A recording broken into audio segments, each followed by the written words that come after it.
সারা দেশ জুড়ে যে দাবদাহ চলছে সেই খবরাখবর এবার একটু যেতে চাই রাজশাহীতে। সেখানে আছেন সহকর্মী তারেক মাহমুদ। তারেক, রাজশাহী অঞ্চলের সবচেয়ে বেশি তাপমাত্রা, জেলায় আজকে কেমন অনুভূত হচ্ছে গরম একটু জানাবেন, কি অবস্থা? সিলন ফ্যামিলি ব্লেন্ডের কড়ালিকার আর সতেজ স্বাদের পারফেক্ট ব্লেন্ডে স্বপ্নেরা মেলুক টানা। ন্যান্সি, গত কয়েকদিন থেকে কিন্তু যে দাবদাহ ছিল রাজশাহীতে এবং প্রচণ্ড পরিমাণে তাপমাত্রায় জনজীবন অতিষ্ঠ, আজকে কিছুটা ব্যতিক্রম। কারণ আজকে সকাল থেকে যেমনটি আমি দেখেছি যে একটু বাতাস হচ্ছে, সেই সাথে সাথে একটু মেঘলা আবহাওয়া এই সকাল 10টার পর 9টার পর থেকে। সে কারণে বলা যায় যে গত কয়েকদিন যেমন তীব্র যে দাবদাহ ছিল, রোদ ছিল, সেটি কিন্তু আজকে নেই। আজকেও কিন্তু গরম আছে।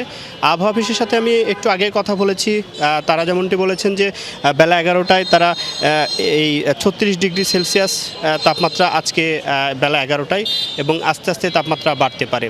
এবং এই প্রচণ্ড দাবদাহে কিন্তু আমি যতটুকু দেখতে পাচ্ছি যে এখনও কিন্তু সকলেই প্রত্যাশা করছেন রাজশাহীবাসী একটু বৃষ্টির জন্য। কারণ বৃষ্টি যদি হয় তাহলে কিন্তু সেটি সবার জন্য ভালো। বিশেষ করে রাজশাহীর যে 9টি উপজেলা এবং বিভিন্ন জায়গাতে যে গাছে আম রয়েছে, এবং সেই সাথে সাথে যে কৃষকদের যে মাঠে যে বিভিন্ন রকমের ফসল রয়েছে, ধানসহ ধানের জমি কিন্তু শুকিয়ে যাচ্ছে, সেই সাথে সাথে আমের গুটি ঝরে যাচ্ছে, এবং অন্যান্য ফসলের পানি না থাকায় সেচের যে কার্যক্রম সেটি কিন্তু ব্যাহত হচ্ছে।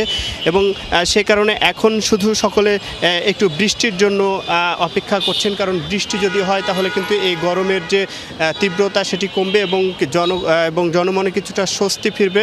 এবং গত কয়েকদিনের থেকে আজকে বলা যায় যে তাপমাত্রা কিছুটা কম। ন্যান্সি। তারেক, আপনাকে ধন্যবাদ।